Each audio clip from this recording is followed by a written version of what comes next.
জানিয়ে দিব এই মুহূর্তে আমাদের হাতে এসেছে বাংলাদেশের গুরুত্বপূর্ণ আপডেট সংবাদের শিরোনাম।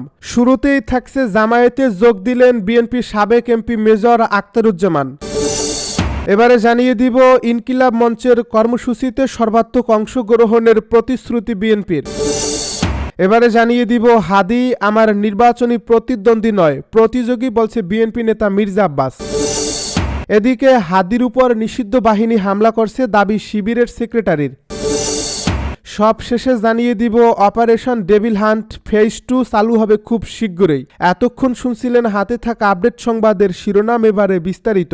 তবে তার আগে অনুরোধ রইল ভিডিওটিতে একটি লাইক এবং কমেন্ট করে জানিয়ে দিন ভিডিও সম্পর্কে আপনার মূল্যবান মতামত। আরও জানিয়ে দিন ভিডিওটি কোথা থেকে দেখছেন বা কোন জেলা থেকে দেখছেন। জামায়াতে যোগ দিলেন বিএনপির সাবেক এমপি মেজর অবসরপ্রাপ্ত আখতারুজ্জামান। জামায়াতে যোগ দিয়েছেন সাবেক মন্ত্রী ও বীর মুক্তিযোদ্ধা মেজর আখতারুজ্জামান। শনিবার সকাল 9টায় বাংলাদেশ জামায়াতে ইসলামীর কেন্দ্রীয় কার্যালয়ে দলটির আমির ডাক্তার শফিকুর রহমানের সঙ্গে সাক্ষাৎ করে তিনি সংগঠনের প্রাথমিক সহযোগী সদস্য ফরম পূরণ করে আনুষ্ঠানিকভাবে বাংলাদেশ জামায়াতে ইসলামীতে যোগ করেন। সাক্ষাৎকালে জামায়াত আমিরের উপস্থিতিতে আখতারুজ্জামান বাংলাদেশ জামায়াতে ইসলামীর নীতি ও আদর্শ, দেশপ্রেম এবং দেশের স্বাধীনতা ও সার্বভৌমত্ব রক্ষায় বাংলাদেশ জামায়াতে ইসলামীর অবিচল অবস্থানের প্রতি গভীর আস্থা ও সন্তোষ প্রকাশ করেন। সাক্ষাৎকারে আখতারুজ্জামান ইসলাম ও ইসলামী মূল্যবোধ, দেশের স্বার্থ এবং স্বাধীনতা সার্বভৌমত্ব রক্ষায় বাকি জীবন অতিবাহিত করার দৃঢ় প্রত্যয় ব্যক্ত করেন। পাশাপাশি বাংলাদেশ জামায়াতে ইসলামীর নিয়ম নীতি, আদর্শ, দলীয় শৃঙ্খলা ও আনুগত্যের প্রতি অনুগত থাকার অঙ্গীকার করেন। পরে জামায়াত আমির ডাক্তার শফিকুর রহমান তাকে আলিঙ্গন করেন এবং তার দীর্ঘ নেক হেয়াত কামনা করেন। এর আগে দলীয় শৃঙ্খলা পরিপন্থী কর্মকাণ্ডে জড়িত হওয়ার অভিযোগে বিএনপি থেকে বহিষ্কার হন আখতারুজ্জামান। কিশোরগঞ্জ জেলা বিএনপির সাবেক এই সভাপতি 2018 সালের নির্বাচনে কিশোরগঞ্জ 2 আসনের বিএনপি প্রার্থী ছিলেন। তিনি নির্বাচনে আওয়ামী লীগ প্রার্থী ও সাবেক আইজিপি নূর মোহাম্মদের কাছে হেরে যান। এছাড়া বিএনপির মনোনয়ন নিয়ে আখতারুজ্জামান এ আসন থেকে 1991 ও 1996 সালে টানা 2 বার সংসদ সদস্য নির্বাচিত হন। ইনকিলাব মঞ্চের কর্মসূচিতে সর্বাত্মক অংশগ্রহণের প্রতিশ্রুতি বিএনপির। নির্বাচনী প্রচারণায় দুর্বৃত্তদের গুলিতে গুরুতর আহত শরীফ ওসমান হাদির প্ল্যাটফর্ম ইনকিলাব মঞ্চের কর্মসূচিতে সর্বাত্মক অংশগ্রহণের প্রতিশ্রুতি দিয়েছে বাংলাদেশ জাতীয়তাবাদী দল বিএনপি। এমনটি জানিয়েছেন দলটির স্থায়ী কমিটির সদস্য সালাউদ্দিন আহমেদ। তিনি বলেন, আমাদের ভেতরে বিভেদ না থাকলে জাতীয়ভাবে সব ধরনের সন্ত্রাস মোকাবিলা করা সম্ভব। শনিবার প্রধান উপদেষ্টা ডক্টর মুহাম্মদ ইউনূসের সঙ্গে সাক্ষাৎ শেষে রাষ্ট্রীয় অতিথি ভবন যমুনার সামনে এক ব্রিফিংয়ে সাংবাদিকদের এসব কথা বলেন সালাউদ্দিন আহমেদ। তিনি বলেন, ফ্যাসিবাদ বিরোধী ও সন্ত্রাস বিরোধী সমাবেশের ডাক দিয়েছে ইনকিলাব মঞ্চ। আজও তাদের সভা চলছে এবং আগামীকাল ও পরশু শাহবাগ বা কেন্দ্রীয় শহীদ মিনারে প্রতিরোধ সমাবেশের আহ্বান জানানো হতে পারে। সেখানে সর্বাত্মক অংশগ্রহণের বিষয়ে আমরা প্রতিশ্রুতি দিয়েছি, আমরা যাব। বিএনপির এই নেতা বলেন, আমরা জানি এই অপশক্তি দেশের ভেতরেও সক্রিয় এবং দেশের বাইরেও সক্রিয়। তাই ঘটনার সুষ্ঠু তদন্ত ও প্রয়োজনীয় ব্যবস্থা গ্রহণের জন্য আমরা আহ্বান জানিয়েছি। আমরা ঐক্য দেখাতে চাই উল্লেখ করে সালাউদ্দিন আহমেদ বলেন, ফ্যাসিবাদ বিরোধী ও সন্ত্রাস বিরোধী জাতীয় ঐক্যটাই হবে আমাদের সবচেয়ে বড় শক্তি।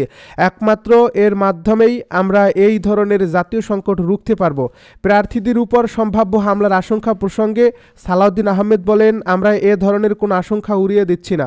তবে সরকারের দায়িত্ব আছে, রাজনৈতিক দলগুলোর দায়িত্ব আছে এবং জনগণের সচেতনতা অত্যন্ত জরুরি। তিনি আরও বলেন, স্বরাষ্ট্র মন্ত্রণালয়, আইনশৃঙ্খলা বাহিনী, যৌথ বাহিনী, সরকার, জনগণ ও রাজনৈতিক দলগুলো ঐক্যবদ্ধভাবে কাজ করলে ইনশাল্লাহ আল্লাহ এ ধরনের ঘটনা প্রতিরোধ করা সম্ভব হবে। তিনি আরও বলেন, স্বরাষ্ট্র মন্ত্রণালয়, আইনশৃঙ্খলা বাহিনী, যৌথ বাহিনী, সরকার, জনগণ ও রাজনৈতিক দলগুলো ঐক্যবদ্ধভাবে কাজ করলে ইনশাল্লাহ এ ধরনের ঘটনা প্রতিরোধ করা সম্ভব হবে। হাদি আমার নির্বাচনী প্রতিদ্বন্দ্বী নয়, প্রতিযোগী বলছে বিএনপি নেতা মির্জা আব্বাস। ওসমান হাদির উপর হামলাকে গণতন্ত্রের উপর আঘাত বলে অভিহিত করে এ ঘটনার নিন্দা জানিয়েছেন বিএনপির স্থায়ী কমিটির সদস্য মির্জা আব্বাস। শনিবার বিএনপির নয়াপল্টন কার্যালয়ের সামনে এক সমাবেশে তিনি আরও বলেন, হাদি আমার নির্বাচনী প্রতিদ্বন্দ্বী নয়, প্রতিযোগী। সে রাজপথের সাহসী সৈনিক। তাকে আমি নির্বাচনী মাঠে আবারও সক্রিয় পাব সেই প্রত্যাশা করি। ওসমান হাদি গুলিবিদ্ধ হওয়ার ঘটনার প্রতিবাদ এবং হামলাকারীদের গ্রেপ্তারের দাবিতে ঐতিহ্যবাহীতে বিক্ষোভের আয়োজন করে ঢাকা মহানগর দক্ষিণ বিএনপি। সেখানে বিক্ষোভ পূর্ব সমাবেশে প্রধান অতিথির বক্তব্যে এসব কথা বলেন বিএনপি নেতা মির্জা আব্বাস। মির্জা আব্বাস বলেন, সে আমার সন্তান সমতুল্য। হাদি গুলিবিদ্ধ হওয়ার সংবাদ পেয়ে আমি মানসিকভাবে আহত হয়েছি। এই আঘাত গণতন্ত্রের উপর আঘাত। যারা এই আঘাত করেছে তাদের কালো হাত ভেঙে দিতে হবে। একটি দল উত্তেজনা সৃষ্টির চেষ্টা করছে অভিযোগ করে তিনি বলেন, দুপুর 2টায় হাদি গুলিবিদ্ধ হলেন। তার আধা ঘন্টা পরেই একটি দল উত্তেজনা সৃষ্টির জন্য ফেসবুকে পোস্ট দেওয়া শুরু করে। আমি হাসপাতালে গিয়ে দেখতে পেলাম সবই পরিকল্পিত। দীর্ঘদিনের রাজনৈতিক অভিজ্ঞতা থাকায় তিনি শান্ত ছিলেন উল্লেখ করে মির্জা আব্বাস বলেন, হাসপাতালে যারা এগুলো করেছে তারা হাদির সমর্থক নয়, তারাও অন্য একটি দলের। আমরা শান্ত না থাকলে হাদির চিকিৎসা ব্যাহত হতো। তারা চেয়েছিল হাদির চিকিৎসা যাতে ব্যাহত হয় এবং সে মারা যাক। হাদির উপর নিষিদ্ধ বাহিনী হামলা করছে, শিবিরের সেক্রেটারির মন্তব্য।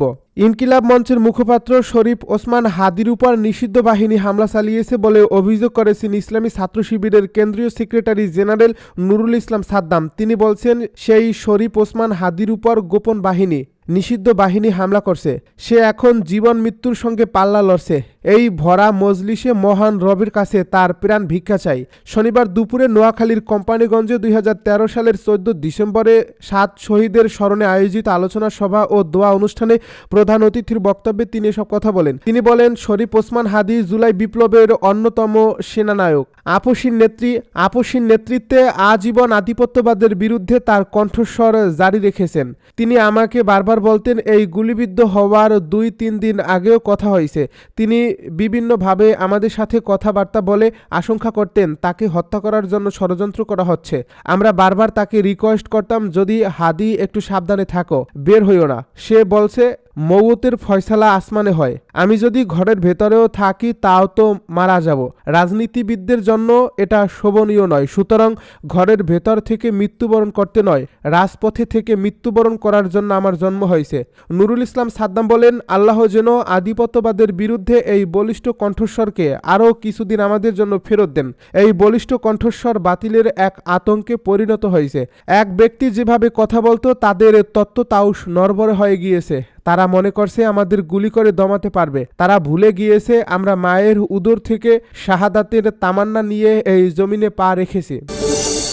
অপারেশন ডেভিল হান্ট ফেজ 2 চালু হবে শিগগিরই।